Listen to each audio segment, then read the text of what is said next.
Bienvenidos amigos del Club Cuántico, ¿cómo están? Un gusto tenerlos nuevamente junto a nosotros en este programa del mes de mayo. Y hoy estamos junto a Marco para conversar de un tema que ya estuvieron tratando junto a otros académicos esta tarde en un coloquio que se realizó en el Centro de Extensión de la Universidad de La Serena, y que es la verdad, que fue abordada desde distintos puntos de vista por filósofos, psicólogos, científicos, entre otros profesionales. ¿Cómo estás, Marco? Cuéntanos. Hola, buenas tardes, queridos amigos. Sí, hoy día tuvimos el encuentro, el coloquio sobre aproximaciones de la verdad, y a mí me correspondió hablar de la ciencia en general y cómo esta actividad, sobre todo sobre la ciencia moderna, cómo esta actividad ha abordado el problema.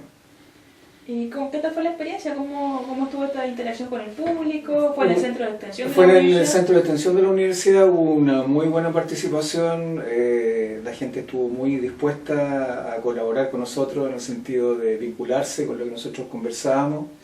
El problema de la verdad, me dijo un académico el otro día, que no tenía mucho sentido porque esto era una cosa que ya estaba archiconocida. Y en realidad esto no es así. La verdad, que parezca raro, es un asunto que se sigue discutiendo hoy día, que tiene diferentes aproximaciones y que en el caso de la ciencia específica, sobre todo en la ciencia dura, tiene algunas componentes que son interesantes y que fueron interesantes para el público. ¿De qué se trató específicamente tu participación? Retomamos un poco lo que conversaste hoy en la tarde. Sí, yo hablé específicamente acerca de la influencia que tiene el realismo en la ciencia en general, sobre todo en la ciencia moderna. Por eso te decía que hago una distinción entre ciencia en general y ciencia moderna. Hice un pequeño recorrido histórico de lo que significaba el realismo, que en realidad son 3 puntos más o menos básicos. El asumir que la realidad existe, es independiente del observador, que esa realidad es conocible y que las sensaciones, los datos sensibles nos entregan información acerca de ella. Eso en grandes rasgos es lo que es el realismo. Esto viene de hace muchos años, primero con los atomistas y después con Aristóteles, que es considerado uno de los realistas más importantes, a pesar de que tuvo aspectos negativos y positivos en su obra y sobre todo en la interpretación que se hizo durante la Edad Media de la misma, desde el punto de vista filosófico, más bien teológico. Aristóteles tiene la gracia de que habla de que las sensaciones no son suficientes para acceder a la verdad, sino que es necesario el escrutinio del raciocinio, y esa es una impronta importante de ahí para adelante, en términos de lo que vamos a entender conocimiento. Sin embargo, cometió errores graves, ¿eh? En el caso de la física, por ejemplo, y en el caso de la biología. Él postuló este principio de la generación espontánea, que suponía que la vida surgía de materia inorgánica, cuestión que se mantuvo vigente prácticamente hasta el siglo XIX. Fue en 1830 con Pasteur que finalmente eso se dilucida y se sanciona. Por lo tanto, como te digo, si bien fue un realista, porque la primera declaración que hace es decir que no tiene, que es absurdo tratar de demostrar de que la naturaleza existe. Y por lo tanto pone sus pies en la tierra, más allá de lo que lo hizo Platón, que fue su maestro. Entonces ese es más o menos, es así como comienza la historia. Después hay un cambio paradigmático, usando esta palabra que suele usarse hoy día respecto de los cambios científicos, que en realidad a mí no me gusta mucho porque es un poquito un abuso. Y es algo que yo quisiera conversar más adelante, pero por ahora lo primero que accedí fue a esta descripción de lo que se entendió por verdad y lo que se entendió por ciencia, entre paréntesis y entre comillas, durante 2500 años. No es lo que nosotros hoy entendemos como ciencia. La ciencia actual es un fenómeno nuevo, y hay varias discusiones respecto del tema, varias aproximaciones, y esas aproximaciones fueron en general las que yo comenté durante el día de hoy. Y antes de profundizar en estos temas que tú quieres tratar, y que lo vamos a ver en la segunda parte del programa, cuéntanos un poquito qué te pareció la experiencia del coloquio. Estuvo el profesor Francisco Rocco, que es filósofo, Mauricio Cerde, Mauricio González, psicólogos académicos de la Universidad de La Serena, y también Alejandro Buffon, editor de la editorial. Bueno, ahí se vio que hay diferentes miradas respecto de este fenómeno de la verdad, y sobre todo también sobre la objetividad en materia de conocimiento. Y lo importante es que estas cosas se pongan en la mesa y sean discutidas ampliamente y que el público en general participe, porque generalmente estas son conversaciones de tipo académico. Hay un momento en que la filosofía incluso decide que, o piensa o discute si vale realmente la pena estar cuestionándose permanentemente este asunto de la verdad, que es más bien una cosa existencial que una cuestión que uno deba estar analizando permanentemente. Pero este encuentro demostró que sí es necesario discutirlo, que hay muchas cosas que son mitos en términos públicos, y fue un instante bueno para aclarar las dudas que el público tenía. Eso en general. Perfecto, y además que viene también a complementar un trabajo que se está haciendo en el departamento de matemáticas con los coloquios, tratando de integrar a los Claro, los coloquios tienen como sentido final el integrar distintas disciplinas y tratar de estructurar un discurso transversal entre ellas, de tal manera de entender en qué consisten sus áreas de conocimiento y cómo esas áreas de conocimiento en algún momento determinado pueden confluir en una sola cosa. Ese es en general el propósito de esto. Además tiene que ver con aprovecho para hacer el aviso del nuevo libro que estoy escribiendo, que se refiere precisamente a estos temas. Marco, cuéntanos, ¿cómo es que empieza a surgir la ciencia moderna?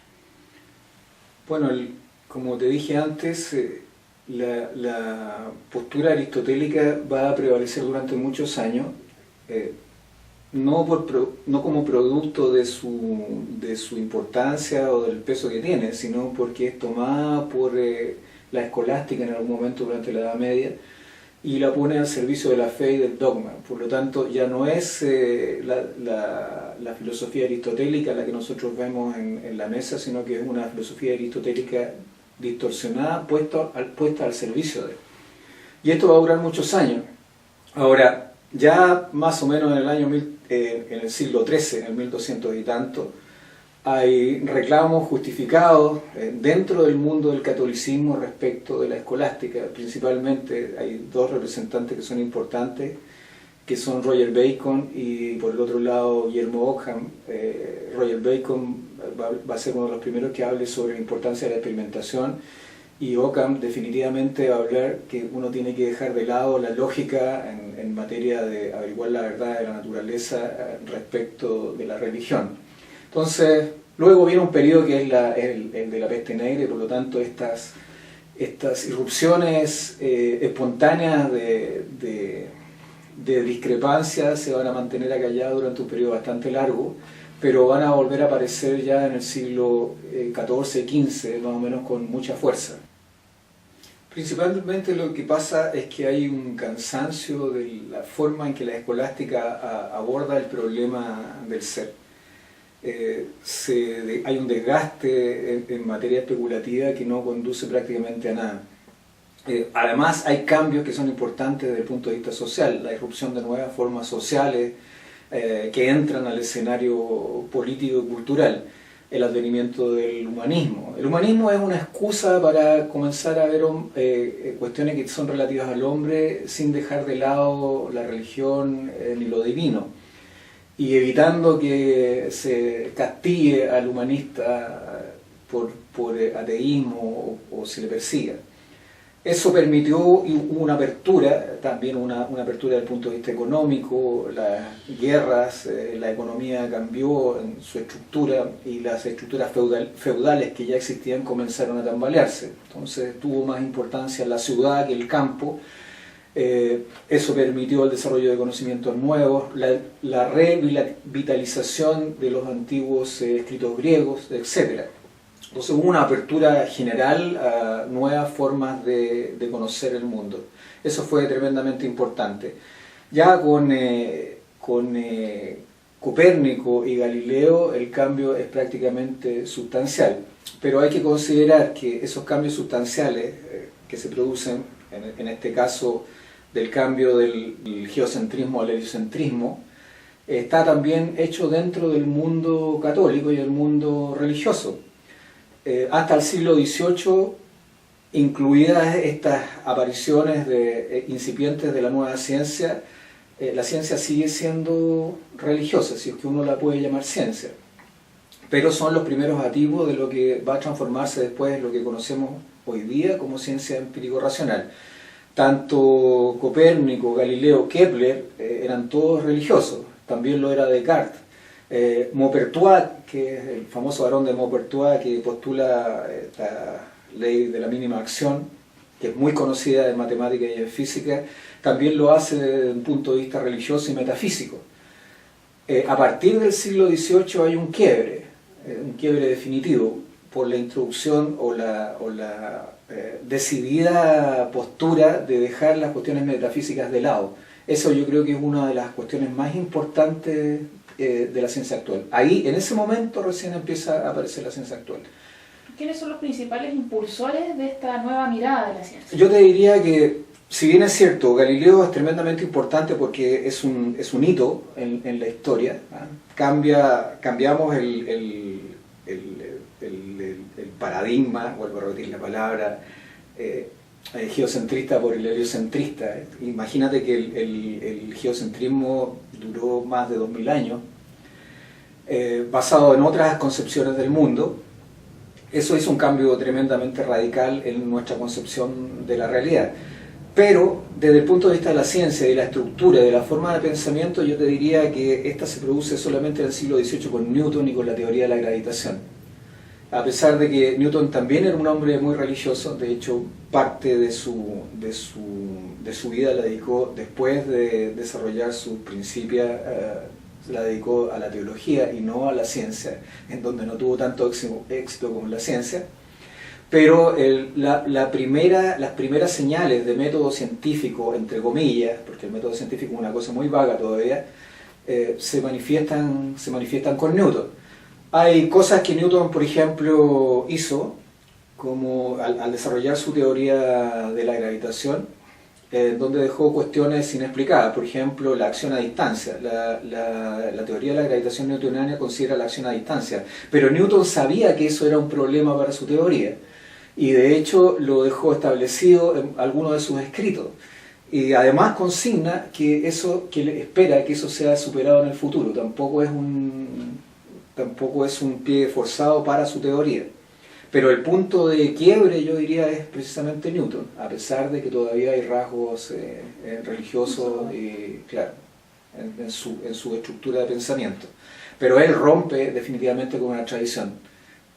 Y de ahí para adelante la cosa cambia en forma significativa. Definitivamente el siglo XVIII, por ponerte un ejemplo, este pie forzado que tenía la biología, que se refería a la generación espontánea, impuesto por Aristóteles y después mantenido durante la Edad Media, durante miles de años, un par de miles de años. Eso se termina con investigaciones y finalmente culmina con los resultados que obtiene Louis Pasteur respecto del problema, o sea, y desvirtuando absolutamente con experimentos esa conjetura. Hay autores que aseguran que en realidad la Revolución Francesa, el iluminismo como concepto filosófico, solamente se sustantivó y se materializó realmente a partir de 1830, cuando se produce la Revolución Industrial en Francia. No antes, es decir, es probable que existiesen elementos ideológicos importantes, pero esos elementos ideológicos importantes solamente van a tener sentido cuando las condiciones económicas y sociales sean las adecuadas, y eso se produce solamente a mediados del siglo XIX, o sea, hace 20 minutos desde el punto de vista de la historia. Cuéntanos un poquito cómo va evolucionando este tema y cómo llegamos ya a la época contemporánea en materia científica. Mira, hay un autor, un filósofo de la ciencia que se llama Imre Lakatos, que describe más o menos cómo se produce esto. A partir de Newton adviene una corriente que va a ser el denominado positivismo defensivo, y que tiene que ver precisamente con dejar estas cuestiones escolásticas de lado y la metafísica de lado. Y ya en el siglo XIX, y eso termina en el siglo XIX, y ya en el siglo XX aparece un positivismo más agresivo. El positivismo sencillamente dice que el conocimiento tiene que ser respaldado por la experimentación. Ese es el punto más importante. Y este aparece ya en forma más agresiva durante el siglo XX. Pero a fines del siglo XIX, este empirismo adquiere una nueva fase con un investigador que es Ernst Mach, que va a definir el concepto de conocimiento un poco diferente. Él es físico y a fines del siglo XIX, principios del XX, postula que en realidad lo que uno hace cuando hace ciencia es ordenar las experiencias propias. Ahora, el problema de esta postura es que es una postura empirista, en el sentido que le interesa la experiencia y la experimentación, pero da un énfasis demasiado fuerte a la lógica, cuestión que se va a materializar más adelante ya en los años, entre los años 20 y los años 30, con una nueva postura filosófica, principalmente apoyada por filósofos y matemáticos, que es lo que se va a llamar el empirismo lógico, y que va a poner el acento sobre la lógica y sobre la forma en que las proposiciones en ciencia se crean y el significado que tienen, ¿no? Estamos hablando del lenguaje en este sentido. Eso es muy típico de los matemáticos, sobre todo el asunto de la lógica. Y definitivamente, y de una forma muy agresiva, dejan fuera toda metafísica. Es decir, esto parte, hay precursores, el mismo Bertrand Russell, filósofo muy conocido, es uno de los precursores de este movimiento, sin pertenecer al movimiento.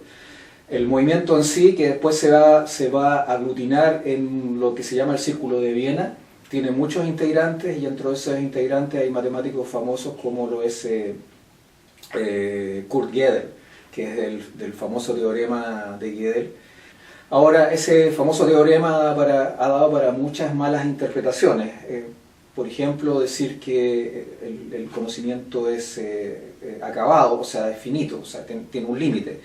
Y esto no es lo que dice el teorema de Gödel. El teorema de Gödel dice que si yo tengo un conjunto de axiomas, es probable que haya algunas cuestiones, o sea, hay algunas cuestiones dentro o algunas proposiciones que son indecidibles con ese conjunto de axiomas.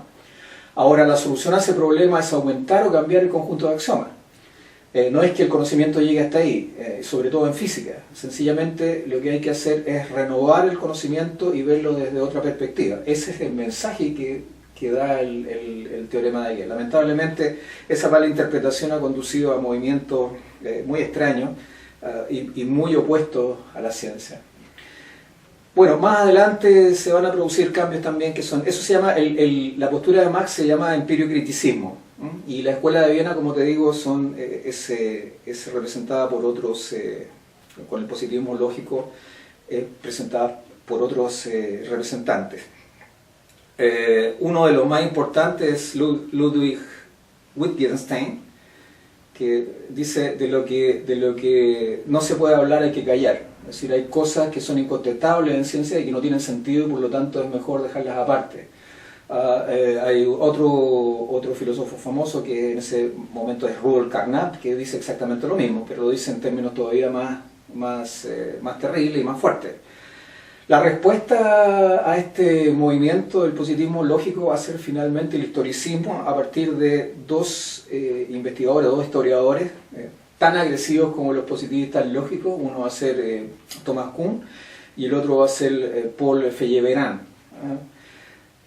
Paul Feyerabend finalmente termina en una especie de anarquismo, pero los dos coinciden en ciertos aspectos. Por ejemplo, hablar de la inconmensurabilidad de las teorías en física, por ejemplo, de las teorías científicas. Entonces, Kuhn dice que es imposible seguir un hilo conductor entre la física de Aristóteles, la física de Newton y la física de Newton y la de Einstein. Es decir, es como si fueran cuestiones absolutamente aparte, lo cual es un error. Es un error primero porque la ciencia moderna es un fenómeno nuevo, entonces no se puede comparar con los anteriores, es imposible. Y cuando él habla de la inconmensurabilidad, lo mismo que Feyerabend dice que tiene que ver con los términos, con las proposiciones, etc. Pero eso tampoco es absolutamente cierto. La verdad es que no podemos comparar a Aristóteles con con Newton tomando en cuenta, ni menos con Einstein tomando en cuenta, no se va a encontrar la continuidad tomando en cuenta que Aristóteles habla de la teleología, es decir, de las causas, no solamente de las causas inmediatas, que son las que le interesan a la ciencia, sino de las causas finales. Él está hablando de la causa final, que es lo que toma la teología, ¿no es cierto?, para sustentar la existencia de Dios. Eso fue ya dejado afuera y por lo tanto obvio que son absolutamente inconmensurables. Y también habla de los conceptos de teleonomía, que son conceptos de propósito en la naturaleza y en los fenómenos, cuestión que también es dejada de lado por la ciencia. Bastante tarde, en el caso de la biología, por ejemplo, es recién en el año 1960 cuando esta cuestión empieza a terminarse. Por lo tanto, hay cambios que son sustantivos. Yo diría que ninguna de estas personas cierra el problema.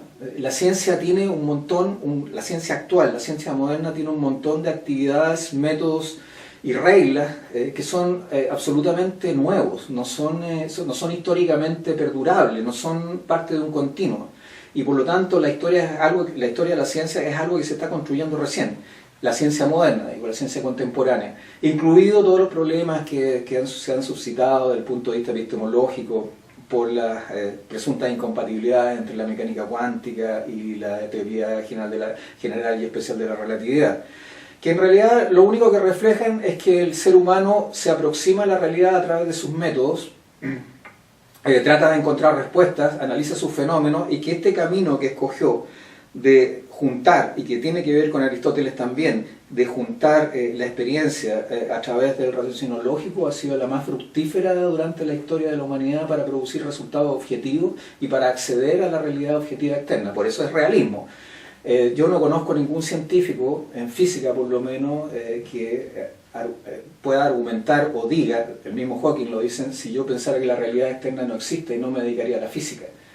Esa es más o menos la postura que tienen todos los físicos, con todas las variantes que tiene el realismo, porque el realismo tiene muchas variantes. Esas tres cosas que yo te dije al principio, la realidad externa, la capacidad para conocer, etc., tiene muchas variantes, pero en estricto rigor es eso lo que significa. Uno siente que hay un mundo externo. Algunos filósofos podrán decir que son metafísicas, es probable, pero hay axiomas, los axiomas son cambiables, no son eternos, no son inmutables. Pero este es uno de aquellos elementos que, si gustan, le pueden llamar metafísica, pero que son de lo esencial de la ciencia antigua y de la ciencia moderna. Perfecto, Marco. Hemos hecho un paseo por el concepto de verdad en ciencia, desde las primeras etapas hasta la época contemporánea. No sé si quieres agregar algo más, que estamos llegando ya al final del programa de hoy. No, quiero decir solamente que agradezco a todos los que fueron al encuentro hoy día, al coloquio. Fue muy interesante, esperamos repetirlo, que esta cosa siga, porque se supone que una universidad está creada para esto, es decir, para plantear problemas que a lo mejor no son de la vida cotidiana, pero que son importantes para la existencia del ser humano y además para la estructura de la sociedad. Además, el coloquio se grabó en video, así que va a estar disponible próximamente. Lo vamos a anunciar a través de las redes sociales y también lo vamos a comentar acá en el próximo programa, donde pueden visitarlo en YouTube. Eso. Muchas gracias a todos por acompañarnos y en 15 días más estamos de vuelta. Muy buenas noches.